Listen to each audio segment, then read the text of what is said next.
Hello everyone, here again Mark Cabrera, and today we'll be discussing procrastination.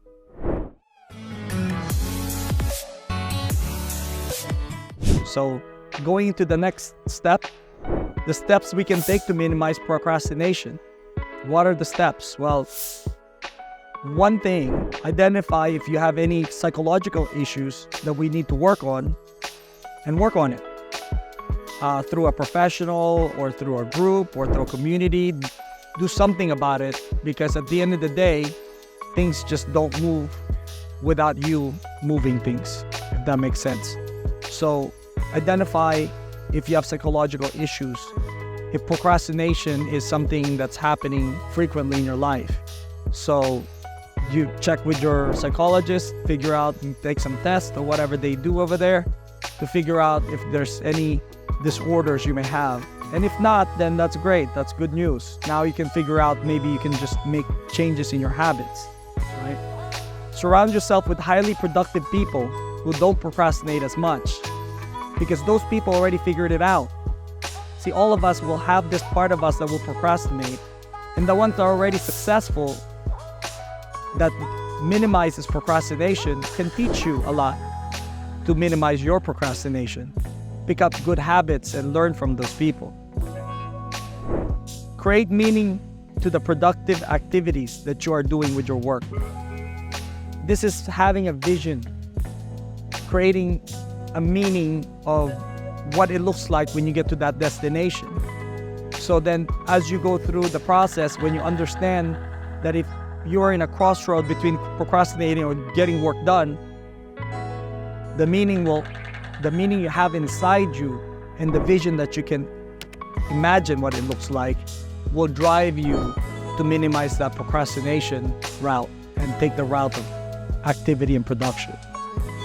So some of these things will help when you're making phone calls to prospect, or like I said, we're doing prospecting. You want to make sure that when you get to the point where you're finding excuses why you don't want to make calls as a priority, or you're doing something else as an activity, this is the time when you dig yourself into your mind a little further and remind yourself what the meaning of why you're doing certain things in your work. At the same time, looking at it from the vision of what it looks like when you complete that work, or what it looks like when you get to the level where you want to be. Hold yourself accountable when dealing with your issues of procrastination. Hold yourself accountable. A lot of us have reasons why we didn't get things done. And at the end of the day, accountability to yourself is the most difficult to achieve, mainly because there's no consequence to it, because you create the consequence to it. But in reality, the consequence is what your reality looks like 6 months from now, a year from now, when you haven't sold a house or when you haven't made any income in this business. So it's very important for you to start thinking when you're procrastinating, if you're holding yourself accountable or you're finding excuses why things didn't get done. When you get to that level or to that point where you're finding excuses why things didn't get done, then all you have to do, or remember, to look at yourself in the mirror, and that's the person that you're seeing that didn't get it done. Break down large tasks into small manageable size pieces. This is a scenario where you're feeling overwhelmed and the task is overwhelming, and you start getting anxiety or getting anxious because you don't know if you can get it done or not because it's so big. And I'll give you an example of that is if you're looking to, in the business that we're in, if you're looking to sell a $2 million house, list a $2 million house, there's a lot of more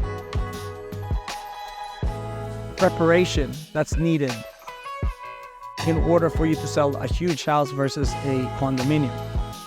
Mainly because you have to get that property staged, especially if they're in that price range and it's vacant, versus if it's a condominium that's already, someone's living in it and they know how to live very well and very clean and very neat. there's less things to do. But you're gonna come across listings that are just overwhelming in that sense. What you gotta do is break it down into processes. When I say that is you look at it from step 1, by this date, certain things has to happen. Step 2, with this date, certain things. So you put a deadline on everything and you put a step-by-step process how it's gonna get done. And then you only focus on those things that you can do right away first. And then you focus on the bigger task and break that down into small pieces where you can take it one step at a time until you get everything done. So it's interesting because I was talking to one of my former colleagues who happens to be not in the business anymore. And we were laughing at the fact that we had this client that had 24 conditions that came back from the underwriter that needs to be done. And we were reminiscing, and he was telling me, like, Mark, do you remember that 24 items that we needed to get done? And we both started laughing. I said, yeah. To me and to him, it didn't matter that it was 24 items. What mattered that all those items can be done at some point or another. I would rather have even 50 items to be done than having 2 items and it's impossible to get done. When I say impossible, it's like you cannot come up with any other reasons how you can, other solutions how you can solve the issues. But we had 24 issues, and we looked at each other like, oh, this is nothing. We'll just break it down one piece at a time. Break it down one section at a time, and eventually you'll get to the 24 and everything is finished. So we were reminiscing about that because a lot of the times we get discouraged when there's so much in front of us to deal with. But if you can chunk it into smaller pieces and then just start knocking it out, eventually you can get there. It's like they were saying that there's a cliche about if there's an elephant in the room, you knock it out, to get that elephant in the room, of course, there's no way to get him out. You got to take it in chunks, in little bite-sized pieces to be able to get it out of that room somehow.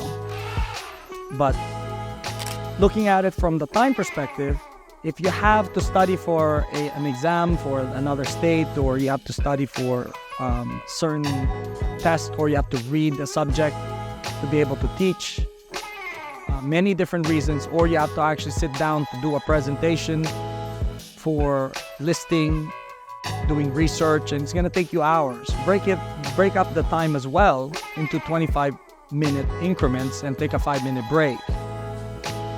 So it will help you be able to continue the task and doesn't feel so uncomfortable and daunting because you broke it down into pieces, the time increments. Accept the fact that some tasks are going to be unpleasant and learn to reward yourself of those tasks that you can accomplish so that you stay motivated. This is something that's done a lot for psychological purposes. It's the whole idea of the carrot and stick that some employers put as a process in their organizations, mainly because you want people to perform better, but someone's imposing that on you. In a real estate, you have to impose that on yourself. Keep yourself motivated this way. Because otherwise, I call our business, whether you're self-employed or unemployed, those are the only 2 things that you have if you're in a real estate business. Either self-employed or unemployed. Or at that point, you can become an employer once you figure this all out. So, remind yourself of the consequences if tasks are not completed on time. That's the stick. Earlier, I was telling you, reward yourself when you get things done. Well, or think about the reward when you get things done. And remind yourself of the consequences if you didn't take care of the task on time. Imagine the discomfort not being able to complete a task or complete a goal that you're trying to achieve. The disappointment. I'm pretty sure all of us have gone through some disappointment in our lives. You gotta really look back and how that feels like. Then it creates that even though it's negative, it's a motivation. Now, positive motivations are typically better than negative motivation. But some negative motivations in a short term can even drive you faster to your goal than a positive one on a short term, because long-term negative motivation just gets tiring after a while. But positive motivation on a long term is more durable. Create a vision board to keep you excited on your goals. Vision boards, to me, is so nice because sometimes we forget what we're trying to get. It's like looking at your destination. If you wanted to have nice vacations, you want to retire, what does it look like, that kind of stuff. Because, sometimes when we're so busy with all the things that we're doing, we're so stressed out. It would be nice to have that board at the right place at the right time to keep your mind focused, that you need to get things done and you minimize that procrastination. Create a mission statement to have a logo or meaning in your life. A personal mission statement is something that's very important for us to improve our lives. One of the reasons why that even though we talk about it, or sometimes I've had people tell me, oh yes, I'm gonna write it up, but they never do, because they think it's not as important as the day-to-day tasks that they're trying to accomplish. But the reality of it is, a mission statement is even more important than anything else you get to do, because that mission statement is a destination of what you want to become or what you're trying to accomplish. So having that reminded, or reminding yourself that every day, helps you be able to focus and minimize procrastination. Live a life fulfillment as well as achievement. There are people out there that live their life for achievement, which is great. You can achieve being the top seller in this office. You can be a top seller for the whole country, the whole world. Great. But the question becomes is, do you feel fulfilled? And fulfillment comes from within. Knowing your goals, knowing your mission, knowing where you are, appreciating the things that you have. We don't have enough of those out there. All we see sometimes, all the negative things are happening around us. And you don't get to see the beauty of having, for me at least, having children. Where when I see my kids playing, or I get to play with my children, I get to see them smile. It's all just fun, right? They're not thinking of any issues, problems, or whatever. All that stuff is yours. But the question becomes is, what do you do? Do you maintain that element of anxiety or that element of negativity around the people around you? So appreciating the things that you already have makes a huge difference when you're working with your clients, because people can feel that. They want to work with somebody that's genuine and caring. And those are important qualities that people choose their agents, as well as other things, of course. Keep a balanced life to minimize anxiety, which causes the procrastination. The anxiety that we have, part of it is self-created. And it's self-created because we are procrastinating certain things that are important in our lives. And in doing so, we're creating a snowball effect where things are small, and after 30 days, 60 days, it becomes bigger, and then 90 days come around, you don't even know where to hide because the problems are so big, right? It doesn't have to come to that. I had a good friend of mine, unfortunately, she passed away last year, in the beginning of the year, and I remember how she lived her life. She never got anything done because she wanted everything perfect. She didn't have a balance in her life. She's always emotionally unstable, had issues psychologically, so she went to her therapist all the time. But nobody really kind of mentioned to her how to kind of maintain her life on a regular basis where she can find happiness within the things that she has and appreciate the things that she has. And she had that opportunity. And at some point she lost her kids. And at some point she just lost her life. So I don't know how much more to stress that one of the things that happened to her was very tragic because she procrastinated everything from not paying her mortgage to not paying her car payments. Eventually, she lost her car. Eventually, she lost her house. She ended up in a shelter.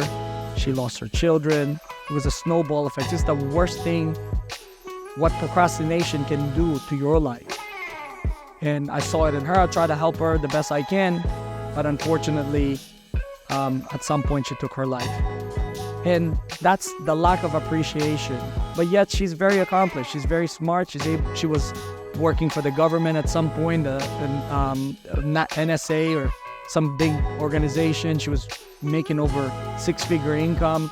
I mean, all these successes around her, but she didn't understand the balance that she needed to maintain in order for her to maintain a normal life. And the biggest issue, she relied on her ex-husband who eventually left her, and she didn't know how to live. Even though she knew how to work, she didn't know how to live. So balancing your life is very important. When I say balancing your life, is balancing your health, making sure that you have your health, you have your spiritual mind somewhere around there where you can create peace inside you and accept things the way they are and achieve things and be able to feel fulfilled and appreciate the things around you. And then you have your relationships with others. And then, of course, making sure that you pay your bills and not lose your house and not lose your car, not lose everything that you have, or only prioritize work and not be able to take care of the people that you care about and that care about you. So understanding this balance is very critical to understanding what happens when it's not balanced. And when your life is not balanced, it's a snowball effect as well. It's a spiral, downward spiral, all the way to the bottom. And when you get to the bottom, you don't know if you're gonna actually end up bailing out or trying to actually work your way back up. So of course, I always recommend to work your way back up, which means recognize if you have any disorders, recognize if your life is not balanced, recognize if you will be able to do something to improve your life and appreciate life and feel more fulfilled. Because chaos can be happening around you, your business might not be doing as well, or you actually have transactions after transaction loss that you don't, for some reason or another, they fall apart last minute, and it's so much work that you've already put into it, that kind of thing, and you feel so exhausted and tired. All of us have been there, okay? You need to pick yourself back up and get things done. This is the only way you can get yourself off on that downward spiral. When your depression kicks in, and if you can recognize that you're depressed, believe me, seek help. That's very important to do. So looking at it from your business and how your business improves is number one. You need to take care of number one, which is you. Because everybody who wants to do business with you want that person to be positive as much as possible, to be real, to be the kind of person that will be supportive. It's hard to support others when you can't support yourself. So just keep that in mind when we're looking at all this. Exercise and eat properly to stay healthy and with energy to minimize laziness and tiredness. This is something that some people struggle with because they don't take care of themselves. They don't eat well. So every single thing that you put in your body, has an effect, either a positive effect or a negative effect or a neutral effect, whatever effect it is, but it has an effect. So when people overeat, you might enjoy it now, but you will suffer the consequences long term if you keep overeating. So, kind of cut down on your eating, the ones who don't exercise at all, well, you know what? You'll appreciate it when you start going up and down the stairs and you're catching your breath, showing houses, okay? Because I've gone through that where, man, I'm so tired, I just stand there in the living room and have my clients go up and down the stairs to see the place. Well, guess what? Your clients want you to see the place too because they want your opinion about it, right? So you end up going up and down the stairs. Well, at least exercise. If you want to call that exercise, that's fine, but do exercise because this is an energy drainer when you don't have enough strength to do certain things, or when you wake up in the morning feeling terrible because you just haven't been exercising and it's really draining your energy. So eat well and exercise. This is something that will kind of minimize procrastination because your energy level is much higher and you're more likely to enjoy doing the task than not doing task or production. Have a habit of personal development to learn ways to combat procrastination. So if you think you have an issue on not getting things done now, keep searching for the answer because somebody has gone through what you're going through. So don't feel that you're the only one out here. There's a lot of people out there that went through hell and they came back.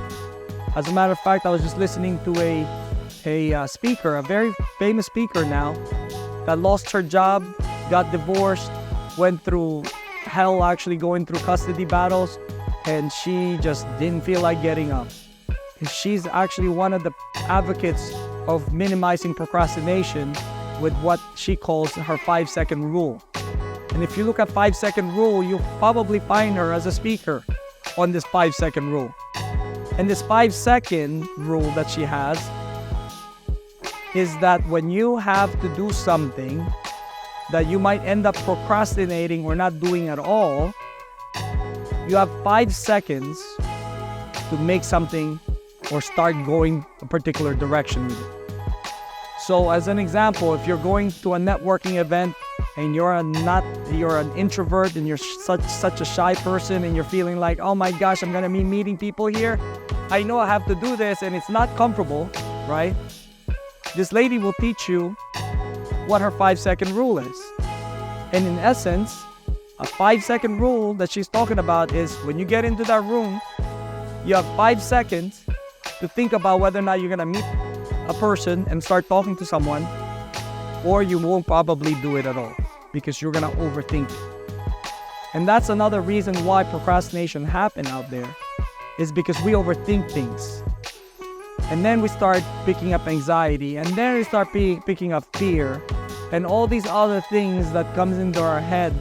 Then we start looking at reasons why we don't want to actually see people. And then we start blaming someone else for it or something else of what happened, why I couldn't do it, right? All of us have been there, okay? And for someone to tell me that they never actually experienced that in their life is definitely lying, because that's a very common thing that all of us go through. You might not think about it in the past that it happened to you, but I'm sure you've run into that situation.